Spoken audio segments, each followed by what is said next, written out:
I've essentially been banned from Twitter as a consequence. I say banned, although technically I have been suspended.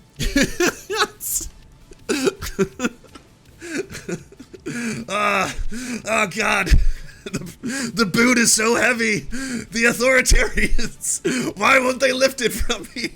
So I should have either called him, her, they, Elliot, instead of Ellen. Why are you adding they? It's he, him. Super easy. You already use it. And I'm assuming reference to yourself. So the same thing that you would do for yourself, you can do for another human being. Not hard at all. It's almost as if you just want to be a so badly that you're making this into a massive cause. When it's not. This is such a wet fart of an issue. Like, oh, I'm being silenced. It's like you could delete one tweet, but clearly you want to use it as a marketing opportunity.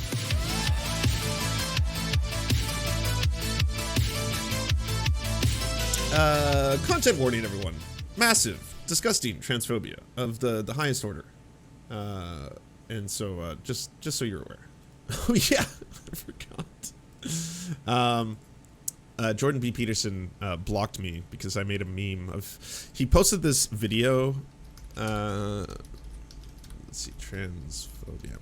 He posted this video of himself shooting at Target because he wanted to look, real odd because he's an odd man. And then I replaced the Target with apple cider, and then I just posted that underneath it, and that's what got the block. That earned me the Jordan Peterson block.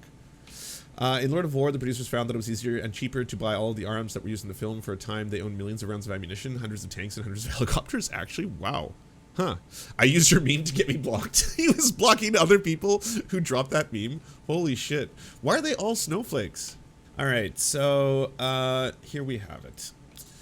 Michaela Peterson says, wow, Jordan Peterson got a Twitter strike. No more Twitter until he deletes the tweet. Definitely not a free speech platform at the moment at Elon Musk. You're asking one transphobic dad to help out another transphobic dad. That's exactly what's going on in this tweet. So content warning for some pretty hardcore transphobia. We've temporarily limited some of your account features, violating our rules of hateful conduct. You may not promote violence against, threaten, or harass other people on the basis of race, ethnicity, national origin, sexual orientation, gender identity, religious affiliation, age, disability, or serious disease. As a result, we've temporarily limited some of your account features. While in the state, you can still browse Twitter, but you're limited to only sending direct messages to your followers. No tweets, retweets, fleets? Follows, or likes. Your account will be restored in 12 hours and 0 minutes when you delete the one tweet. Now, this is something that keeps happening with conservatives, by the way. Conservatives keep doing this time and time again. They'll make a very transphobic statement. They'll intentionally misgender someone and then talk about how they're mutilating themselves, something horrifying like that. And then they act like martyrs when they're like, oh, this is not a free speech platform. I have been removed. The sanctity of free speech has been taken away from me. Hath, doth, gah, all this kind of stuff. And all they have to do is delete the one tweet, the hate speech. They just have to delete the hate speech, and they refuse to. Now, sometimes they do it because they want to make it look as if there's magic happening, as if Elon Musk is a magician and just sprinkles a little musk dust on the platform, and then magically their accounts come back. That is the trick that Charlie Kirk performed, as well as Tucker Carlson. Both of them had very transphobic, horrifying tweets, and they refused to delete them because martyred them. And then afterwards, they basically deleted them, and then it looks as if Elon Musk has some kind of magical power to do stuff. His Musk Dusk. So Jordan B. Peterson, remember when pride was a sin, and he dead names him, and Elliot Page just had his breast removed by a criminal physician. That's what Jordan Peterson is refusing to take down. This is his cause célèbre. So there's that. I don't see why there has to be a campaign around this. It's kind of like, when the boot is like squishing you, but then you zoom out on the picture and it's just a kid doing it to himself. That's Jordan Peterson. You can get your account back now, like right now. That doesn't need anyone else to help you out. You don't need the powers of the world's richest human being. You just have to push the button once. It's like 2 mouse clicks away. Is this a boomer thing? Is it because you don't know how to do deletion? Because you deleted tweets before. His response. Epic. It's very slow. Here we are. Twitter ban. Hello, everyone. Hello. A few days ago, I penned an irritated tweet in response to one of the latest happenings on the increasingly heated culture war front. In response to the decision of an actress. By the way, the cons, the right, they've done a really good job of overlapping the concept of culture war with the concept of civil rights and then polluting the ocean.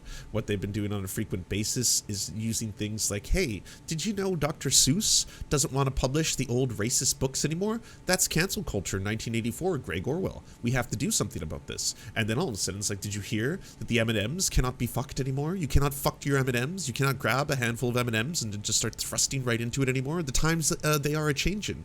Well, him saying that this is a culture war issue, him being an outrageously horrifying transphobe, yet again, he's made his entire career off this, it's not a surprise at all. This is a civil rights issue. This is about people's bodily autonomy. This is about Elliot Page and him having the bodily autonomy to do something like this that has helped to alleviate his gender dysphoria and given him a better quality of life. That's what this is about. So for him to be like, this was an irritated tweet about the cultural Marxist and censorship 1984, like, fuck you. Actor named Elliot Page. I am employing this awkward. What was that? Was that like dead naming and then you just remembered mid-sentence, or was that just part of the scripted little segment here? And impossible naming style, because it is now apparently mandatory and impossible. I can't do it. The same thing I do for everyone else all the time. I can't do it. This isn't even like a they-them scenario or a Z-zer scenario. This isn't even, God forbid, neo-pronouns or anything like this. This is saying he, him. This is the thing that you always already talk about. Like, I refuse to call a she, her, a he, him, or he, her, a Z-zer. Oh God, it's happening, mother. Probably doing it wrong, nonetheless, as you're doing it wrong is the whole point of what is being made mandatory. But also, I'm trying to make a point. Yeah. Like, you just really want to scream the N-word. You know, that's basically this several years ago. Like, why am I being censored? Why can't I call black people the N-word? Why can't I do that? Why am I being censored on that? And it's like, well, the mores have changed, and we have to understand and accept, you know, the long history of systemic and historical racism, especially embedded in the Americas, and what that word and its significance does when said by a white person, especially by a white person, in direction to a black person. And that is a pretty big problem that we've kind of recognized in this, you know, the year of our Lord, 2022, is just not something that you should be doing. So we have a platform. We're a company. This is a private corporation. Oh, sorry. The stocks are public. So we also have a beholdens to our shareholders to have a platform that's not riddled with N-word saying Nazis. So we don't want that. So we want advertiser money. We want it to be brand friendly. This is capitalism after all. You understand. You love capitalism. Juicy capitalism. So suck it from the capitalist teats. So if that is the case, then you have to understand we don't want certain codes of conduct to be happening. Otherwise, it fills up with, yes, fascists. So what we're going to do is we're going to have certain things. You cannot, go after people because of their race, their religion. You like that one, right? You don't like Christian persecution. So you're on board with that. The one you're not on board is just one level of bigotry, and that happens to be that you're very transphobic and you want to be openly transphobic and endanger people's lives with all a variety of hate speech that you want to spew on the platform. That's exactly what happened here. And also, I should add, this happened right when they announced that he was then going to be picked up by the Daily Wire. Yes, Jordan Peterson is the latest and greatest and biggest acquisition of the Daily Wire. And so, wow, what a time. Odd timing that, huh? You suddenly took it upon yourself. I was just provoked into writing an irritated tweet because of the culture war. I've essentially been banned from Twitter as a consequence. I say banned, although technically I have been suspended.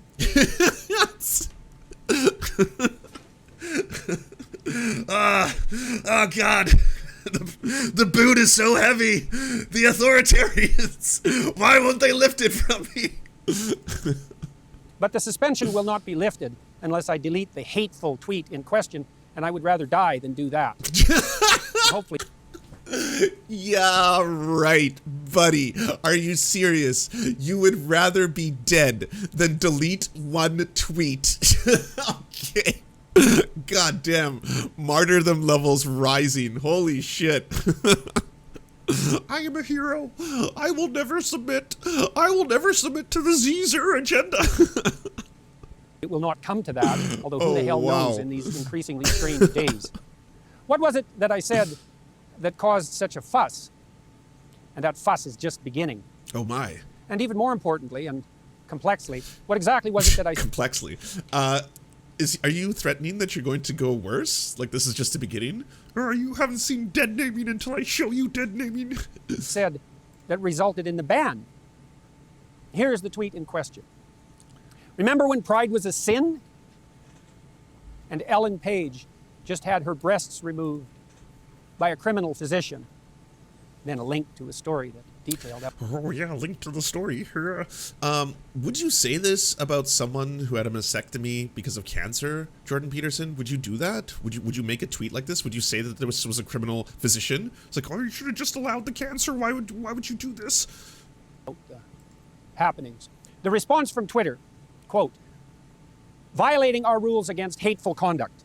You may not promote violence against, threaten, or harass other people on the basis of race, ethnicity, national origin, sexual orientation, gender identity, religious affiliation, age, disability, or serious disease. By clicking delete, you acknowledge that your tweet violated the Twitter rules.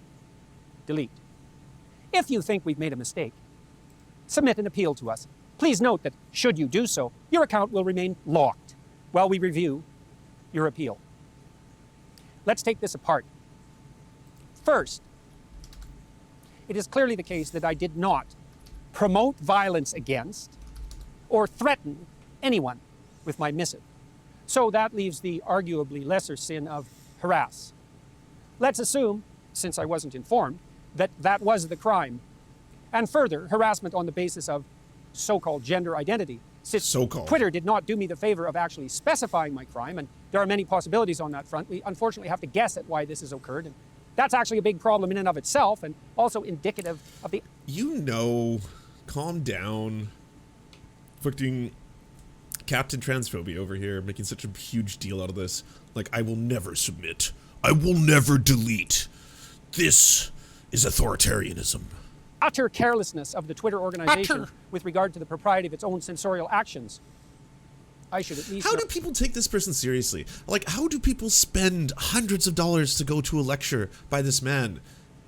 Like, it astonishes me. Know exactly what I did wrong if I am required to acknowledge that my tweet violated the Twitter rules. What rules, you sons of bitches? Exactly. You sons of bitches. Oh wow, he's going full out, eh? Hold on, I need to add because I think he forgot to add it in post, so I just want to make sure that I help him out here. Hold on a sec. There we go. There we are. Yes, the oppression is complete. Precisely. Because such things matter when the accusations start flying. So what did I say that might constitute harassment?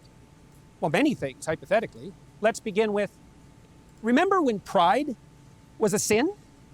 Although that is merely a factual statement, because under the old rules, applicable even a decade ago, pride was a sin and had been recognized as perhaps the cardinal sin for thousands of years previous. Yeah, cool story, bro. They also stone children to death for fucking speaking up to their parents. That's in the Bible. That's a rule you can do. If your kids are uppity to you, you can stone them to death. I'm sure you'd agree that that's a bad thing, that we shouldn't do that. I hope, right? Maybe it shouldn't be a guide for how we compose ourselves, and maybe that this is really fucked up.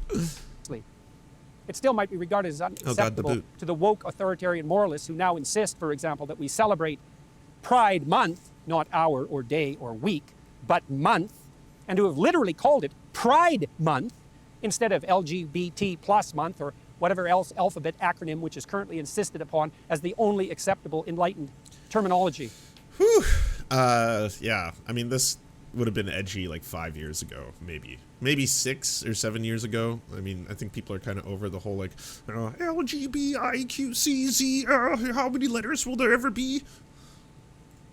I don't regard pride as a virtue. It has been classically regarded as a sin. I don't see that sexual orientation or sexual desire of any sort is something to celebrate or...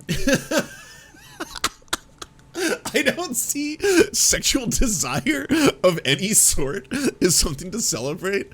Oof. Wow. Big tell there, eh? Why are the people who suck at sex obsessed with sex?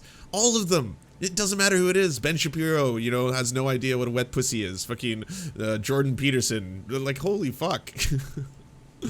Take I pride feel sorry for in. your wives. And so what I said was merely a fact. Now, it's possible that I hurt someone's feelings because I pointed out that pride goes before, for example, a fall, but I don't care about that. It's fucking insane. Pride cometh before the fall? Okay, cool. Like, should we turn all sayings into law? I would do it again. And also consider it my duty to warn those who are about to fall into a pit that the path they are on leads suddenly downhill. But that was probably not the reason that I was banned from Twitter, although, as I said, I am in the position of having to guess. Next phrase to interrogate. And Ellen Page. Now, why did I stop there? Because in all likelihood, it was this seemingly innocuous phrase, including the name of a well-known actress, there I'm in trouble again, that likely resulted in my ban. Ooh, so edgy. Much wow. Great, great. Who's an edgy boy? Jordan. Who's an edgy lobster? You little edgy lobster, eh? Look at you. I committed the fatal crime of what has come to be known in the appalling sensorial terminology of the insane activists as dead naming, which is the act of referring to someone who has transitioned, another hated piece of jargon and slogan, by the name and do you hate medical terms as well? Do you hate that? Like, are you going to be like, gender dysphoria, utterly bizarre word, you can't see it have any meaning? by the inference, the gender, really the sex, that everyone knew them by previously, and in the case of Ellen/Elliot, that millions of people recognized and knew. So I should have either called him, her, they, Elliot, instead of Ellen. Why are you adding they? It's he, him. Super easy. You already use it. And I'm assuming reference to yourself. So the same thing that you would do for yourself, you can do for another human being. Not hard at all. It's almost as if you just want to be a dick so badly that you're making this into a massive cause. When it's not. This is such a wet fart of an issue. Like, oh, I'm being silenced. Oh. It's like you could delete one tweet, but clearly you want to use it as a marketing opportunity. Although, as we will discover, that would have made it impossible for me to say what I wanted to and need to say in the remaining phrases. Not that such a problem would bother those who are objecting to my speech in the first place. The next phrase is, just had her breasts removed. This bit suffers from a very similar problem. Okay, this is just absolutely outrageous. I don't think I've ever seen someone complain so loudly about the weight of the boot they're holding themselves. I did want to watch a little bit of Jordan Peterson and Dave Rubin. It's like an hour long, though. Oh, yeah, this is what I was talking about.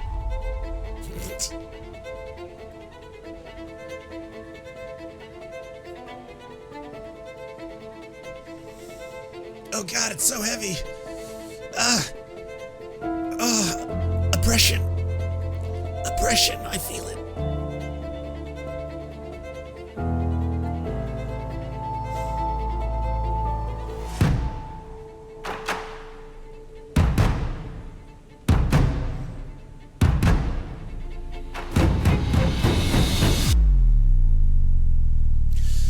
A really scary thing about the hate network that is the Daily Wire is that they have now boasted over 1 million paid subscribers. That is monstrous. This stuff sells. It sells really well, too. Hate sells. Who knew? I just gotta get this boot off my head. Hold on. Oh, oof, nice. Oh, no longer oppressed. Feels great. All I had to do was delete a tweet. It was so easy. The oppression has stopped. If you would have said to me 10 years ago that I'd be having this conversation publicly, first off, that I'd be married, I wouldn't have believed you. That I'd be having kids, I wouldn't have believed you. That I would be willing to talk about this, or even someone that someone else might look to help map it for them, I'd say you were completely insane. This is not really something, I'd rather talk about politics. I'd rather talk about the culture wars and all of these other things. This is a political issue, too, because we're trying to sketch out a pathway. You skipped over the part where he compares gender-affirming care to experiments of certain ideologies from the 1930s to 1940s. Oh, no way. Oh. I employed the forbidden pronoun her when Ellen, is now to be regarded as a he or else. But there's a conundrum here, to say the least, and not just for me, although I have been banned because of it. Was Elliot/Ellen a she or a he, or Ellen or Elliot, when she or he or they, that's Elliot or Ellen, by the way, had his or her or their breasts removed? If he or she was a he, then why was it necessary to have the mastectomy moved? While simultaneously making my point understandably and not breaking Twitter rules against so-called hateful conduct. And Elliot Page just had his breasts removed? Was he Elliot then? When exactly? Exactly. He was definitely Ellen at some point in the past. Or when he told you, in terms of when it was for him, whenever he decided. At the moment that he told you, that's when, as a decent and normal human being, you refer to him as he, him, and Elliot. Super easy. so indicate all his, her, them, their film credits. Will all those have to be reshot since they employed the hated dead name? That doesn't exist, by the way, that dead name category, except in the sensorial and addled minds of a tiny fraction of insanely narcissistic and increasingly dangerous trans activists. When precisely was it incumbent on me to switch my terminology in regard to Elliot/Ellen so that I was not engaging in hateful conduct? And how can I describe the fact that someone who was once a woman, and really still is, had her breasts cut off because she, he, they, their, them had fallen prey to a vicious... He never seemed this outwardly transphobic. I mean, he was always kind of like very transphobic, but I didn't see him as just kind of being like Steven Crowder levels of just like, you know, angry old man. ...harmful fad, without using the appropriate sex-linked pronoun and the real name of the real person to whom this was really done with his, her, their voluntary but unfortunate acquiescence. And so it was impossible to communicate what had happened to my audience without apparently running afoul of the impossible and absurd rules that now hypothetically govern morality itself in the days of the degenerated postmodern and Marxist ethos that we must still, no matter how impossible it is, abide by or else. And you might object, Ellen/Elliot is an adult, 30-something, and fully capable of making up his, her, their own mind about such things, and she, he, they are welcome from the liberal and the libertarian position to go to hell in a handbasket as she, he, they see fit. It's so much more work to be a transphobe. You are adding so many extra words to your sentences right now for the intense purposes of being transphobic. Like, you are making more work for yourself. Like, the weight of the boot is so heavy. And fair enough, to some degree. But I don't believe it is either merely picayune or inappropriate to point out that Ellen/Elliot, who is quite a good actor/actress, is also a ritual model for emulation, being a star with all the privileges and, let us point out, the responsibilities that go along with that. So by acquiescing to this surgery and by publicizing it and by insisting upon the sanctity and the moral virtue of his, her, their new, expensive, dangerous, and medically enhanced identity. I know this is totally not what we're talking about. I thought actor was gender neutral. For actor or actress is a person who portrays a character in a performance. The actor performs in the flesh in the traditional medium. I know that women weren't allowed to be in the theater back in the day, so men had to dress up as women. The traditional medium of theater, or in modern media films, radio, analogous to the Greek term hypokrites, literally means one who answers. The actor's interpretation of a role, the art of acting, pertains to the role played based on whether the real person or fictional character, this can be considered the actor's role, as the opposite sex. Formerly in some societies, only men could become actors. In ancient Greece and ancient Rome and the medieval world, it was considered disgraceful for a moment to go on stage. Nevertheless, women did perform in ancient Rome and again entered the stage in the Commedia dell'arte in Italy in the 16th century. In William Shakespeare's England, however, women's roles were generally played by boys or men who had to kiss. When an 18-year-old Puritan prohibition of drama was lifted, fucking Puritans, women began to appear on stage in England. Having an actor dress as the opposite sex for comedic effect is a long-standing tradition in comic theater, blah, blah, blah. The term actress, in contrast to ancient Greek, ancient Roman theater did allow female performers. The majority of them were seldom employed in speaking roles, but rather in dancing. Hey, baby, you want to dance for us? In modern terms, it's no longer. The preservation of one sex, usually men, see male as norm. Whoopi Goldberg put it in a paper. An actress can only play a woman. I'm an actor. I can play anything. There you go. There's a good quote. Based Whoopi Goldberg. And by participating in the whole identity charade, Ellen/Elliot has undoubtedly, with his, her, their so-called courage, and remember the White House itself has tweeted out every indication of believing in the courage of those who transition, enticed many a poor, confused adolescent, girl most likely, to blame her emergent pubescent self-consciousness, confusion, and discomfort on being born in the wrong body and believing that the courageous, self-affirming, and morally admirable route is hormonal treatment, sterilization, subjugation to a lifetime of expensive medical complication. How delightfully profitable is that? And misery. And I believe firmly that Ellen... So do you just hate medical profits when you don't agree with what the doctors are doing? Is that when that comes in? Like, do you hate all medical profits? Do you hate like all pharmaceutical companies, or just specific ones that kind of embolden your transphobia? Because I think it's the second one. / Elliot, or whatever the hell her name or his name is, bears moral culpability for that. Jesus, let's just get to it. With regard to the final phrase, criminal physician, I must say that I've had some post-coital, so to speak, regrets about that phrase. It is clearly the case that the surgical operation performed by the butchers who butchered Elliot / Ellen was legal. So, was it criminal or not? Were the operations undertaken by the fascist physicians who carried out the Nazi medical experiments legal? Yes, under the laws of the time. But were they criminal? I'll leave that question up to you to answer. There it is. I'm gonna make a note. I'm gonna have to do, because like we're getting so many far right figures now using a lot of terms that you didn't hear them be so brazen with back in the day. Like Tucker's starting to show, like just another day in Weimar. Steven Crowder, his co-host in one of the episodes, just straight up came out, and they were talking about drag queen story hour, and then straight up was just like, that's what led to the Nazis. And I was like, ooh, wow. So is that like a threat? Is that like, we'll go Nazi or else? You better watch out. Anyways, fuck you, Jordan.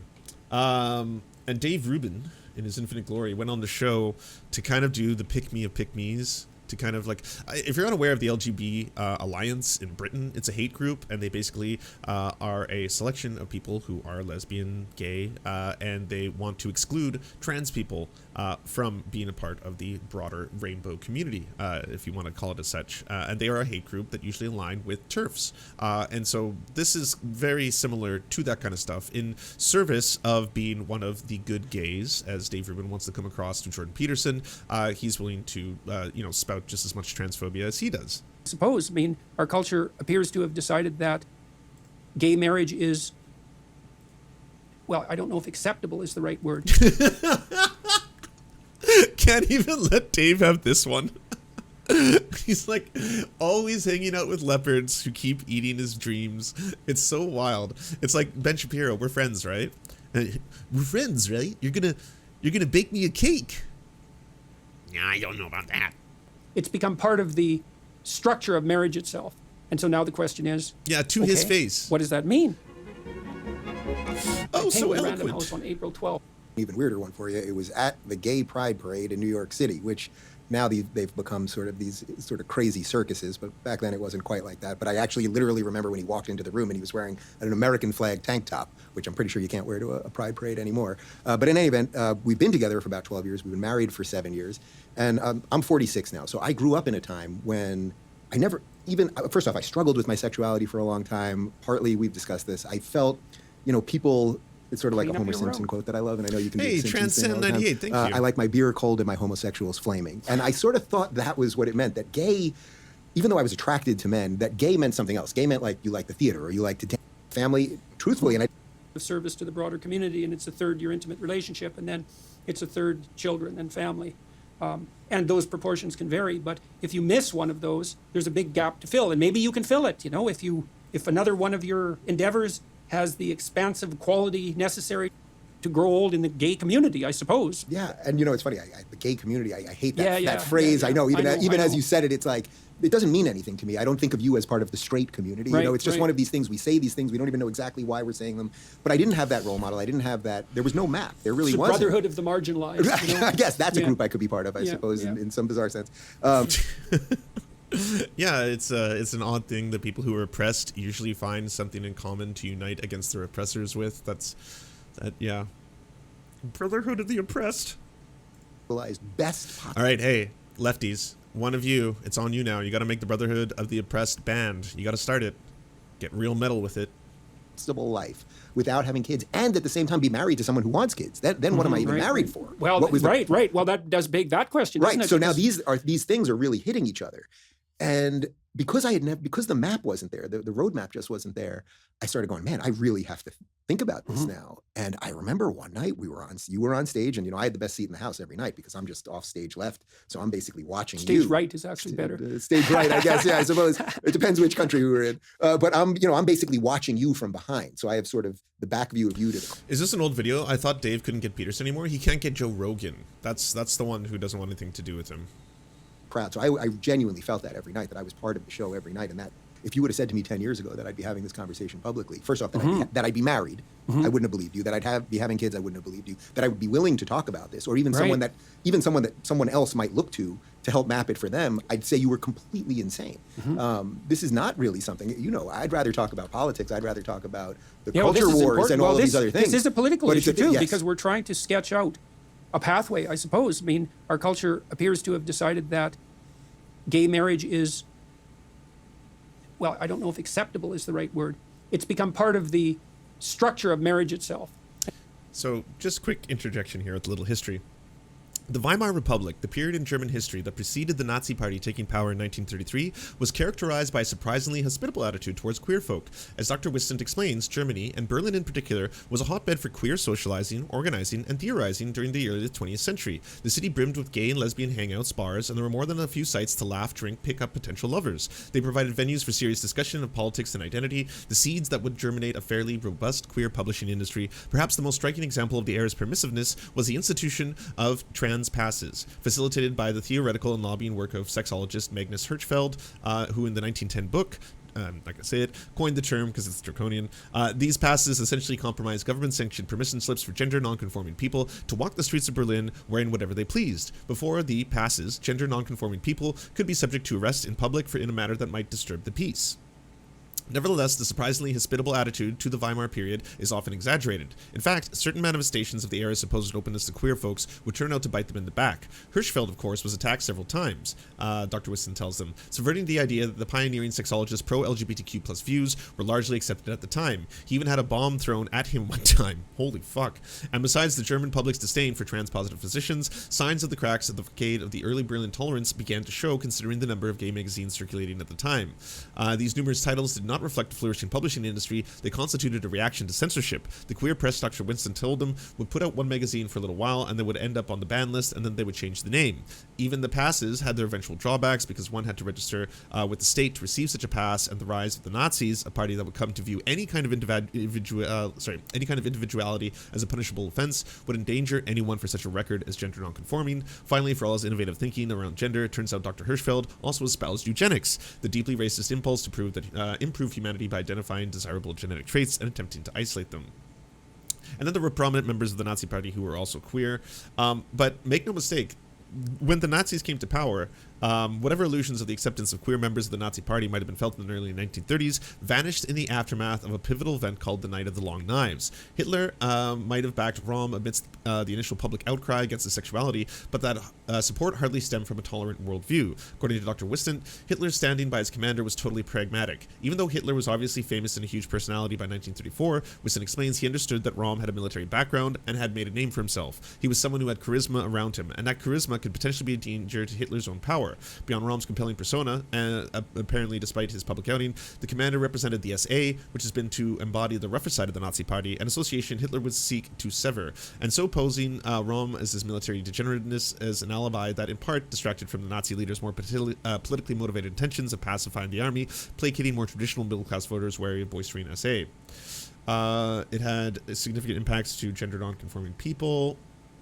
Then began the arrests of queer people during this period and the expansion of paragraph 175, which was banning sodomy, which I guess is coming to the US pretty soon as well.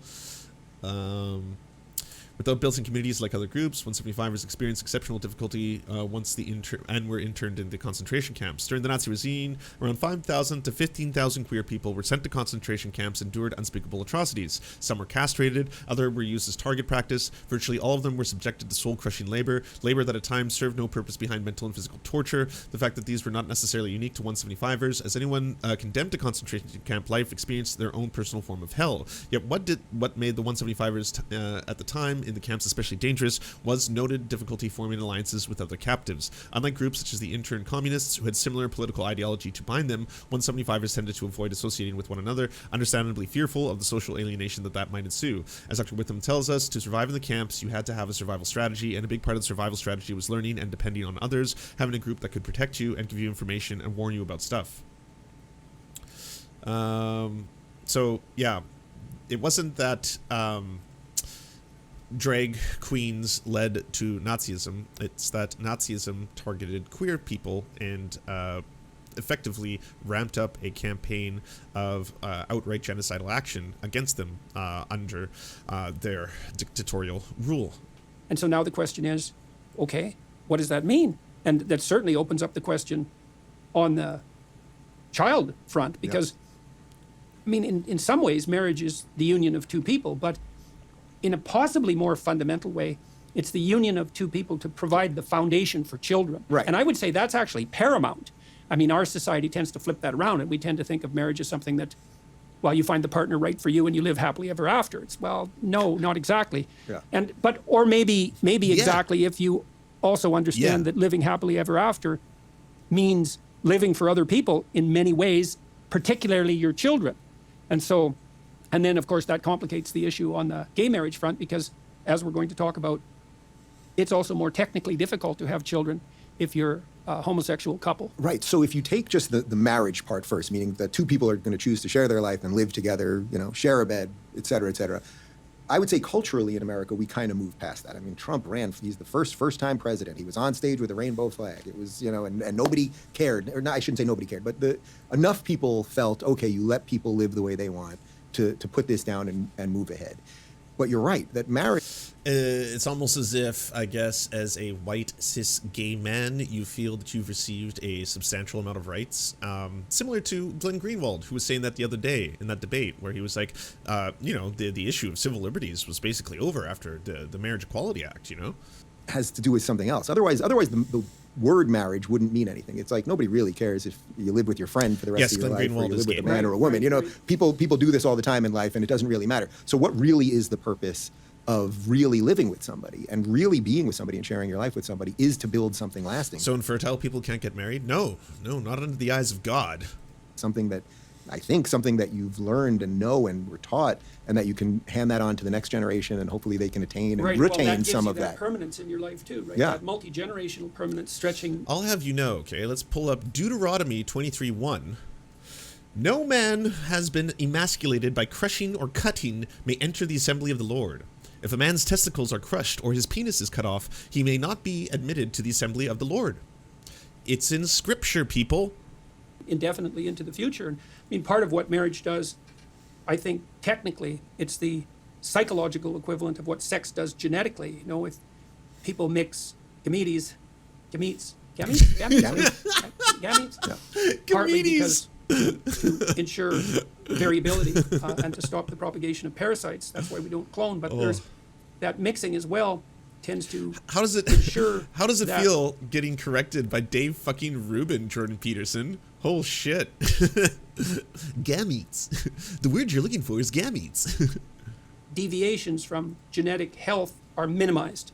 And so the same thing happens on the psychological front, I would say, is that each person has their own idiosyncrasies, and some of those lead them down the garden path to terrible places. But if you're with someone else and you have to negotiate with them constantly, then that opens up the possibility. What is with this shot? Why do you keep zooming? I thought someone edited that when I saw the viral clip online that's circulating right now, because it cuts to his hand doing this. But no, that's not a funny edit.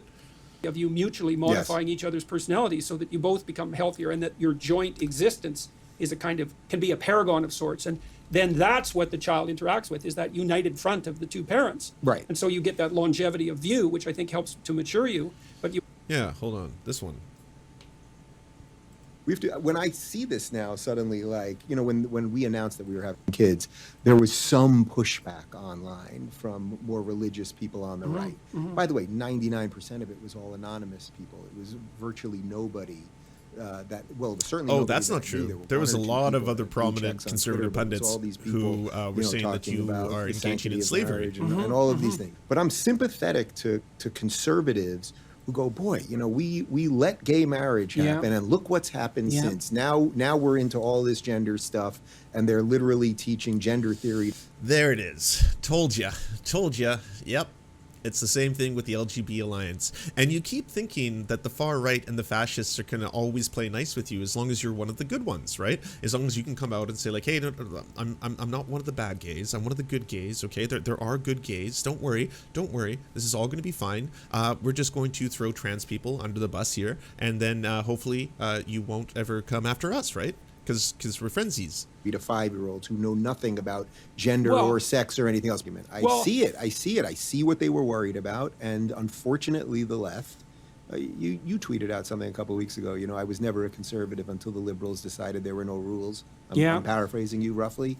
But I'm sympathetic to that. So much of all of the things that we knew. There was a gay Nazi leader that killed him when they got into power. Yeah, we were just talking about him. And, I mean, if the march towards Christian theocracy continues, Christian fascism continues, especially under the guise of the Supreme Court of the United States, what's Dave Rubin going to do if they ban sodomy? If sodomy suddenly becomes banned in multiple different states, what are you going to continue to be like talking about this in the same vein? Are you going to come on a Jordan Peterson show and be like, "Well, I'm one of the good ones, though. So me and my husband, out of loyalty, decided just to stop having sex. Yeah.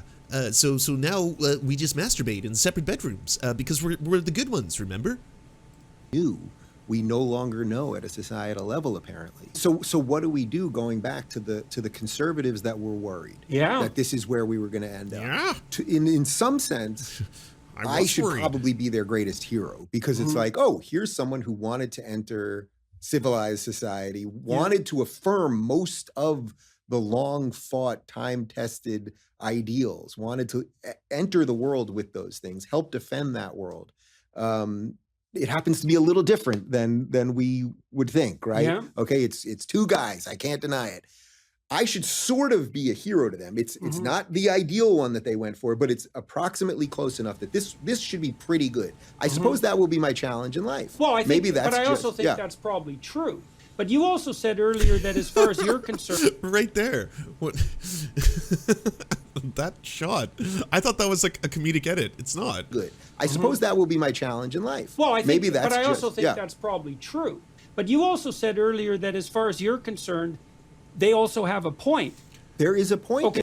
Is he casting a spell? What is going on? So what's the point? Well, there has to be a point there, because, look, gay marriage was legalized, I think, at a federal level in the United States in 2015. Straight heterosexualists. So that we're now 7 years off of that. Right. And look at all of the craziness that has happened since. I am not directly connecting it to that. But when you change fundamental structures, some weird things are going to happen. This is, again, where I would lay most of the blame here. I would lay on the sort of liberal establishment where nobody was willing to defend anything. Weird things keep happening. Surgery.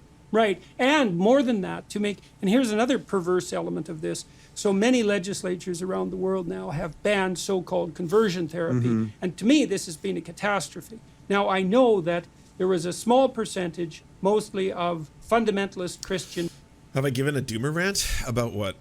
therapist types in the U.S. who were offering their services to homosexual people who were unhappy with their sexual orientation. And so you could have a discussion about whether... Just the state of things, I suppose. I mean, my view on all this and the, march towards Christian fascism is to fucking fight. Get organized. Get on the streets, band together, help each other out, do direct action, do mutual aid, join the IWW, form a union, get more workers' power because that gives you more power to do other things in life, get small and local elections absolutely filled with fucking lefties. And at the smaller level, it's much easier to do so because no one votes in those kind of things. Everyone just kind of sits back and lets them happen all the time. It would be to fight back against all of these fucking monsters. That would be it. Whether that's ever appropriate or not, although I would say that's bloody well between the person and their therapist as far as I'm concerned. But now that's illegal, and it's illegal to the point where... In all your years of clinical therapy and all the patients that you ever saw, I'm sure you saw dozens, if not hundreds of gay patients. Did you ever meet a gay man who successfully de-gayed and then went on to live a completely functioning life? No. Surgery. Right. And more than that, and here's another perverse element of this. So many The fuck? No. Flashback. Dave Rubin has told stories of gay people who turned straight. Do you think people could just stop being gay if they repented and stopped? Well, I know two different stories. There's a really good book by someone who I totally disagree with in so many You're ways. Give credit to somebody that you disagree with? In so many ways, Now. but she wrote a good book. Now, she probably wouldn't say that, oh, God makes people straight, but it's called Gay Girl, Good God. It's by Jackie Hill Perry, and she did live life as a gay person, and then she kind of had an awakening. She came to God, and she's married, and she has kids. There are stories like that, but I also know stories of people. There is another amazing story, and I don't want to say the title because I don't want to say the title, but there is another incredible story of someone who became a Christian. He lived life as a gay person. He actually was in prison, and he lived life as a gay person, and he became a Christian, and he lives, as far as I know, he lives a celibate lifestyle. And so he is not married. He is probably never going to be married. He might not ever be attracted to women, but because he is a Christian and Jesus has called us to deny ourselves, whatever our desires are that are sinful. So he's okay in your eyes then? That one's okay? Like, we know that you're gay, but you're just never going to do the gay. And as long as you don't do any gay shit, we're going to be okay with you. Thanks for giving yourself up to God. He lives a celibate lifestyle. Repression and so I sounds think That one just strikes me as deeply sad. Like, I can get, Yeah. I really, I'm pretty tolerant about this stuff, obviously. Yeah. That one just strikes me as he is gay. There is this religious piece of him in there. They love the celibate gay thing, gay cells. Don't have kids and don't have a family. And yeah, don't have a but partner that is where you start conflating sexuality with identity and romantic relationships with the ultimate fulfillment, and that's not what the Christian believes. Actually, Paul says for everyone. Imagine getting pushback from Dave Rubin on a topic. Not to mention, like, he fully bought into the whole, like, well, I'm religious now. It's better to be single than to be married. I'm no longer an I atheist. wish you were all like I was, so you can be fully dedicated to the Lord. And we believe that if you're straight or you're same-sex attracted, then the gift of celibacy is truly a As a gay man, Dave is pretty tolerant of gay people. True. That's so nice of him. Gift that you can dedicate all of your passions to God. So we don't see celibacy as this sad, awful, lonely thing. We believe that in Christ you have full fulfillment, full satisfaction, whether you are attracted to the... God, I've been edging for 3 days. I'm not allowed to have release, but thank God that I'm fulfilled by the Lord's love. Opposite sex or the same sex. And so I think he would tell you, great person to have on, I'll tell you his name, but I would think he would tell you that he finds full satisfaction and full joy in his relationship with Christ. Now that I don't understand that logic. It's like, hey, I gave you all these really fun bits. You know, I'm God. I decided I wanted to give you some fun bits that feel real good when you play with them and feel even better when you play with other people with them. But you are not to use them. Okay? Only once or twice. Only once or twice. And that is just to make the babies. That's it. Okay? That's the only time I'll approve of you using those little toys that I gave you all right in front, at exact perfect arm's length. I will have you know, just in case the opportunity comes, you should have to utilize them in some way. Only once or twice. Remember. And never gay. Never, no gay shit. All right? I know I made a bunch of you gay, but that was a test. That was just a test. So, are you going to pass or fail? does not mean it's easy. Easy to say when you're already having consensual sex to tell other people that they should just go abstinent forever. Honestly, I think my summary of all of that is leave people the fuck alone. Probably be that. Like, it's all these sexless monsters, all of them, all these people who are just like unaware that vaginas can get wet and you know, just think that people should be having sex once a year in missionary position just for the purpose of creating a baby, and that's about it. And then they're obsessed with anyone else who wants to have fun. A whole bunch of gay people are like, oh, we're having the time of our lives, just having fucking amazing orgies. I had like 12 orgasms yesterday. It's like, oh god, perverse, they must be controlled, we must stop them. Do you enjoy the Serfs but prefer not to have to use your eyeballs? Many are saying this. Well, we've got the solution for you. It's the Serf Times in podcast form, available on most major podcasting networks now. If you enjoy it, please consider leaving a good review and feedback because it really helps the show out, apparently, and it's free, just like the podcast. To our gods, Xander Corvus and Peyton L. Just, we are prepared to embark on a mighty jihad in your name. To our monarch, Tom Spiker, we are but your humble jester, attempting in vain to get you to laugh. To our valiant knights of the Round Table, Benji Arnie, Tech Tink, Scary Earth Human, Tony, DM Rivera, Resident Scarecrow, Sir Nickus, Mayred, Cheryl Alvarez, Ruby Kelly, Brandon, Words Greenwood. It doesn't matter what I believe, it only matters what I can prove. Hagbird Celine, Matthew Scarborough, Stellar Vision, Ariane McCarthy, Daniel Sutton, Coulter Smith, Jenna Tao, Quiet 185, Anna Loves Riley, Omni, Riley and Anna, Poodlehawk, The Tim Caucus, Multimondi, Trevbot, EXE, Brian Ephraim, Lemmy 101, Anthropophojak, Saren 42, Catherine, Ramon Acosta, Incosin, Agent NDN, Violent Orchard, Political Puppy, La Media Panza, Zach Christensen, Todd Buckingham, and Todd Lajeunesse. We raise our mugs and salute our brave heroes off to another glorious conquest.